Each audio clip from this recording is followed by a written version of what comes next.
Hello and welcome back to Football Manager 2021, Rupel Boom or Bust. We're a little bit further on than when I was expected to.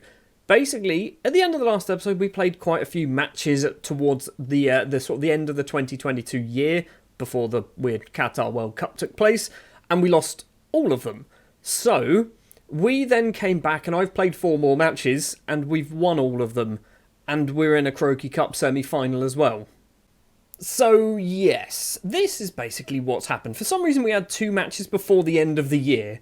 We played Royal Antwerp in the Croaky Cup 7th round. We beat them 1-0. Samura with the goal in this one. We then played KAS Eupen, who we were supposed to play in January, but then we played them on the 31st of December. We beat them 4-1. Duahulu Palizzi with 2, Torres as well. Then we played Beerschot. We beat them 4-1. A hat-trick from Duahulu in this one. This sets up the semi-final matches against KV Mechelen. We then beat KV Mechelen 2-1 as well. Duahulu and Samura on the score sheet in this one. Do you know what I've changed? Nothing. I've changed absolutely nothing, and all of a sudden, we've started winning games. Do you know what I did through this absolute shambles of a mid-season tournament? We played a different formation, lost every game, came back and played the normal formation that we were playing, and we've won every game. We've also done a minor bit of transfer business. 2 players have joined the club. On a permanent deal is Richie Enin, a player who I was expecting to sign in the summer, but his contract didn't expire until the end of the calendar year, so he's joined now in January. A 24-year-old Canadian left and right midfielder, signed from Spartak's Jamala, who I think are Slovenian? Latvian. Apparently they're Latvian side. So yeah, basically, he's come in, he's alright. He's played once off the bench in the league, he's played a Croaky Cup game as well for us. I think he gives us basically just more options on the wings. And somebody who has joined on loan from Bayern Munich is Dennis Weidner. He is 21 years old, a German right-back, left-back, defence midfielder, and a few other positions as well if we really want to play him there, but we struggle at fullbacks. Our fullbacks aren't very good. Now, I am aware that there is a little bit of a bug issue thing going on with fullbacks, where fullbacks don't seem to get the ratings that they perhaps should be getting, but if you've been watching the Dortmund save, you'll notice that they can still get really good ratings. So, we've basically gone and got ourselves a very good right-back to hopefully try and get some good ratings. Maybe he can get some assists as well from that right-back position. He's played once already for us, getting a 6.5, which kind of reinforces the fact that fullbacks don't get good, basically average ratings. So the 4 wins that we've had, I'd say 4 wins, I think it was only technically 2 wins in the league, have meant that we have climbed up the table a little bit. We're up to 12th. We did drop as low down as 17th place, but something I've only just noticed, between, let's have a look, 7th place and 17th place, there is 10 points or 11 points. That is it. It's actually less than 9 points split. Basically, a chance of European football and a chance of relegation. So this league, much like the league below, very, very close. Right, we are going to be playing OHL, who I think we've already played once on camera this season, and we drew with them early on in the save. So hopefully we can actually do one against them. We're also playing against Club Brugge. I'm only playing them because we're going to wear our away kit. Let's play OHL. Hopefully we can get a win. The starting lineup then for the game will be Jonathan De Bee in goal because Seydou Sai is currently out injured. Seydou Sai's actually missed every single game of football in the calendar year, so De Bee will be starting. It will be Dennis Weidner as our right back today, who's not fully fit, but he's fit enough. Kasper Vachoviak, Abubakar Keita and Silas Naka as well will be getting a very rare start. I realised that our defenders play very, very badly, so I'm hoping we can kind of get a decent run. We've got our first choice left back now available. We've got a new first choice right back. I'm hoping the Choviak gets good. Keita we know is pretty good already. It's going to be Hebert and Zazua in the middle, Torres and Enin on the wings, Duahulu and Samura as our strikers. Let's hopefully beat OHL. Now I'm fully aware that we have still yet to win a match on camera in this 3rd season. I'm hoping that this is the game. I'm hoping this is the game that we win on camera, because this is one of those games that is winnable. It's definitely a winnable game. They are below us in the table. We put up a very good performance against them last time around away from home, so hopefully we can basically just do the same thing.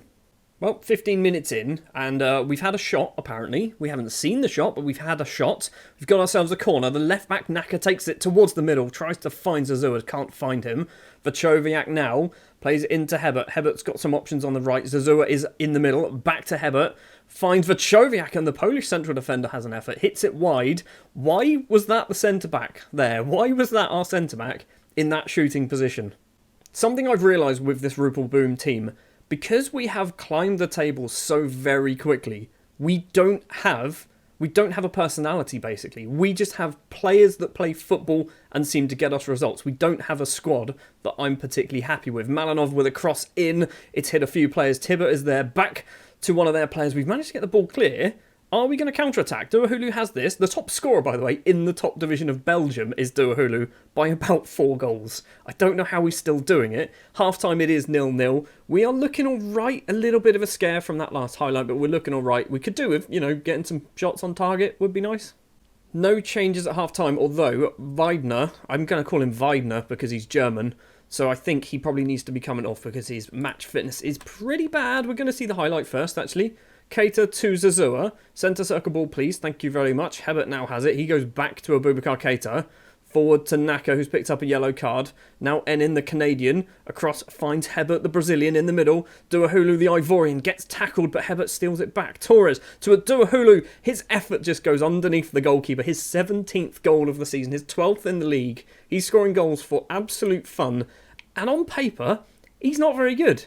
Imagine if we had a very good striker up front, or 2 very good strikers, because our 2 strikers are 3rd tier level of Belgian football ability. Duahulu scored 17 goals. Right, with that goal, we are going to do the Prisser-Kenner for Weidner change, because Weidner is basically extremely tired. I'm thinking we're going to take off Enin for Polizzi, because Enin is a new signing at the club. We want to kind of break him in gently. That's kind of my thoughts there, not that it means anything. Also, with this win, we move up to 10th place if it stays this way. Hebert and Zazua looking both very tired. Final 10 minutes of the game. We are going to take one of them off. We have Geert de Kock on the bench. We're going to do Zazua because of his yellow card. And then hopefully we can just ride this out. I feel like we could have done with the second goal, or maybe going and get a bit defensive. The B with the goal kick for Choviak kicks it long with his left foot forward, but it's coming straight back towards us, which is a worry because we love to concede late goals. Henry to Van den Kiebus, back to Henry. Van den Kiebus can cross this ball in, back post is Van Dijk, and so is Prisser-Kenner. And now the counter-attack is on with Torres, running through the middle. 2 options to his left and to his right, slots it through to Duahulu, and an absolute rocket from the Ivorian goes into the back of the net, but I'm pretty sure he was just offside. It's been stopped anyway. Goal review for VAR. He's going to be offside. How far off was he? I feel like he was quite a distance off. Yeah, he was. Both of them. Well offside.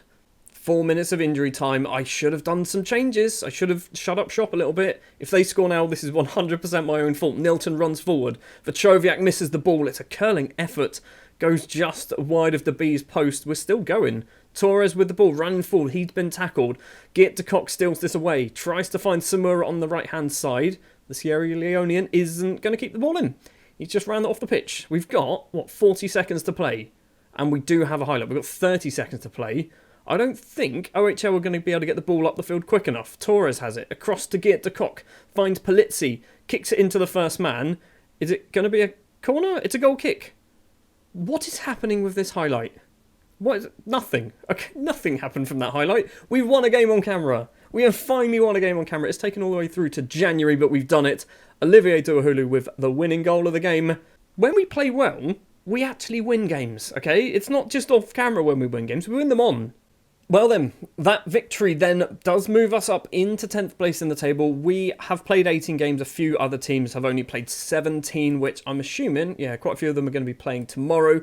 We are now going to go forward to Saturday the 14th of January, where we're going to be playing Club Brugge away from home. It is 2nd versus 10th.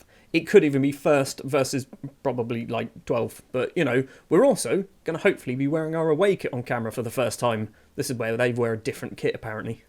We are back in time for the Club Brugge game. However, before we get there, we've got a little bit of time to talk about some transfers. Alan Howells has joined on a loan deal from Reading. 18 years of age, central defender, probably is our best centre-back. 3.5-star current ability. His potential is 5-star. We won't ever see that because he's obviously on loan from Reading. But he's already played 4 times for Reading, and we've got him on loan, and all we're doing is paying a bit of his wages. We're not even paying all of his wages. We're paying just under £1,000. We've also loaned out Ivan Shevchenko. He's gone to Perpignan Halle, maybe. It's probably not pronounced that at all, but he's gone out on loan. Basically, I want him to get some football. I don't even care at what level. He's not very good at the moment, but there might be something there. So getting him some football will probably help him out a lot. For the Club Brugge game then, we are going to go all out. I was contemplating whether we try doing the Route 1 football that we played basically in the first season and a bit of the second season as well, but I kind of don't think it's going to work. We might go to that if we're winning, and it's a very big if. In goal will be Seydou Sai. He returns from his injury, so he's back into the starting 11. Weidner, Howells, Keita and Naka will be our back for today. There's been a big change, hasn't there? In our defence, since literally the last episode, we brought in Weidner, we brought in Howells, Naka has also returned from his injury. We've got a lot of new players basically playing in that back four. Hebert and Zazou will be the midfield. Torres and Polizzi today will be the wingers, with Douahulu and Samura as our strikers. Right, the big thing for me is, are we wearing our away kit? I think we will be. We should be wearing our away kit. We're also probably going to get hammered by Club Brugge, but as long as we wear our away kit, I'm not sure why that's my main goal from this match. We are. We're actually wearing it. We're actually wearing our fancy away kit. The white and the blue with, I think it's got blue horizontal stripes on it as well. Very thin blue horizontal stripes. If we can score a goal against Bruges, I will be very happy. If we draw against Bruges, I will be very happy. If we lose, let's just not make it embarrassing. 16 minutes, and we've got our first highlight of the game. Club Brugge kick the ball upfield. Naka controls it. He's just lumped it back forward. Douahulu is going to get there first, and the Ivorian, can he get his cross away? Plays it back to Luca Polizzi. Is he going to cross it or going to try and run in? He's running it in instead, and Polizzi hits the outside of the post. It goes wide. The first actual chance goes our way. Doesn't manage to find the back of the net, though. Approaching half an hour now. Samura has it from Naka's throw. He's running backwards. Zazua, we're going the wrong way, buddy. Forward to Polizzi. Zazua again now tries to get it over his head but can't manage it. And Club Brugge can come forward with the ball. Nico Lopez on the right-hand side. Loads and loads of space to run into. Seydou Sai gets a good hand to it. Concedes the corner. But it's much better to concede the corner than to concede a goal. Lopez has gone over to take this left-footed from the left-hand side. Get this ball clear. We do. It's the German loanee getting it clear. Samura's controlled this as well. Is he going to be fast enough to try and get past some of these players? He's not fast enough to get past Lucasen. It's a throw. Mignolet's goal kick for Bruges. Nico Lopez once again. They're aiming for Lopez a lot of the time. He does have it once again. I don't know whether... Is Naka not very good? I thought Naka was actually one of our better players. Douahulu back to Hebert. Over the top finds Samura. Hold on.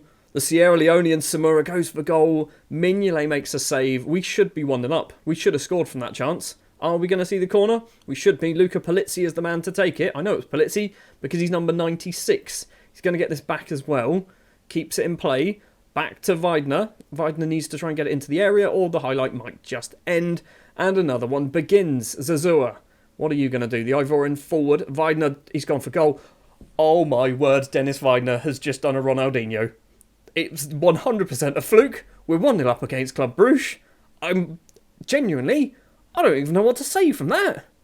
I don't even know what he was trying to do here. So he gets the ball back from Zazua, doesn't he? And then he just kicks it. I think he was maybe aiming for Douahulu. It's gone over everybody. Postage stamp stuff, to be honest. If I was him, I'd claim that I meant that. We're 1-0 up. Now the question is, do we go defensive? Do we go defensive for the second half? We're beating Club Brugge. I mean, the chance doesn't even appear on the XG because it wasn't even a shot. We're 1-0 up against Club Brugge. We're sticking with it. We're sticking with the same formation. We're not changing anything. Keeping the mentality and everything absolutely the same. If we get to about 75 minutes, I might go route 1. Alvaro with a free kick for Bruges. Howells gets it clear. He's only been in the club for about 2 or 3 days. Deli's controlled this. He's running down that left-hand side. Is he going to get tackled? Plays it in the middle. Now Vanaken. Vanaken slots it through to Badji. Seydou Sai with a wonderful save. He's on a 7.2 rating at the moment. We are winning a game against Club Brugge. He's gone to a 7.8. The ball is headed off the line by Naka. Hebert just smashes that upfield. No one's going to get on the end of that. We're not even playing well. If you actually look at our match ratings, we're not even playing well. We're just somehow winning the game. Weidner with this ball slots it through to the Colombian Torres. Is he going to make it 2? It's a great slide tackle. Club Brugge can get the ball upfield. Howells heads it forward though. The highlight ends. We need to do some changes. We haven't done any at the moment. We've got a corner. Torres is going to come off because he's playing badly. Richie Enin is going to come on, playing on the right-hand side today. I mean, Samura's not playing too hot either. Let's bring on Jamal Abu. We're approaching that 75-minute mark. We are very, very close. Do we hold out for another 5? Let's hold up until 80 and then, oh my word, I should have done it at 75. Weidner to Enin, doesn't manage to win the header. And now Club Brugge can come forward with the ball. Bonaventura plays it off to that right-hand side, but Naka controls this. Keita to Zazua, back to Abubakar Keita. He's gone forward, doesn't manage to find a white shirt. It's going to be controlled by Howells. Back to Seydou Sai, who's on a 7.8 rating. Kicks it long. Doesn't get it over the Club Brugge defence. They're coming forward now with it. Servais against Seydou Sai. And Servais with a very calm finish. I should have gone defensive. We're going to do it now. We're going to do it now because I'd rather just take a point. We're just going to drop back to the 4-4-2 Route 1 football. I don't think we're good enough to really hold on to this. And I don't think we're good enough to get a second goal, even if we do throw absolutely everything at it. It's a throw for Club Brugge. Lucassen to Servais, the goal scorer. Where is he going to go? Lucassen's made a great run off to that right-hand side. Servais is going to go all the way, apparently. Alvaro, edge of the penalty area, tries to get some space. It's through to Servais, and Servais makes it 2-1. Well, we were winning. Can we get a point for we were winning? We did take the lead. I'm going back more attacking. We're changing it up again. We're going to take off Polizzi for Abbas. Polizzi's on a 6.1. I assume he's just played very badly. Lucas Levia with the free kick. They've got Lucas playing for them as a centre-back. They've got the ball forward. Bonaventura needs some runners. He's tried to find somebody. Naka heads the ball back to Seydou Sai, who I think is going to be very hard done by. He's had 2 goals scored past him, but he's still getting a 7.4. Abbas back to Zazou. We've done all of our changes as well. Over the top to Jamal Abu. He's in on... Jamal Abu! No, do not be calling this one back. VAR is checking. I have no idea if he was on or offside. It's disallowed. Jamal Abu scores a goal in the 84th minute. How far offside was he? We're not even going to see. Barely. He was quite a distance offside. Well, we know we can score goals. Final couple of minutes. We've got 5 minutes of injury time. Are we going to see anything happen in this 5 minutes? We don't want this. Alvaro's corner comes in. It's hit 3 players. Simon Deli's claiming a goal. We didn't know too much about it. It's 3-1. It's 3-1. We took the lead through effectively a cross. It wasn't even a cross. It was a through ball, wasn't it? We're going to lose against Club Brugge, but it's Club Brugge. You kind of have to expect that. Full-time whistle then does go. It is 3-1. I feel a bit hard done by. But it's Club Brugge. You can't expect us to beat them. So the defeat means that we are currently 11th place in the table. We're actually going to go forward to the end of Sunday just to see what happens because there's lots of teams in and around us who are also playing on the Sunday. Although looking at it, we can't drop any lower because if KV Mechelen win, they will be on 22 points. So they will actually only possibly go ahead of KV Oostende. So we won't bother going forward. Speaking of KV Oostende, that might be our next episode. We're going to do this KV Mechelen game at 100%. It might be Oostende, it might be Kjortik. I don't know. I feel like it's going to be Oostende because I feel like that's an easier name to say than Kortrijk. There's an R in the middle of it. We're going to do Oostende because I can say that. Probably. It's probably not even right either. Thank you very much for watching this episode of Football Manager 2021 with Rupel Boom. If you did enjoy, do please remember to leave a like. If you are new here and you want to see more, hit the subscribe button, ding the bell as well so you get notified whenever a new video is released. I will see you in the next episode and hopefully we can carry on winning games on camera. That will be nice. I'll see you next time.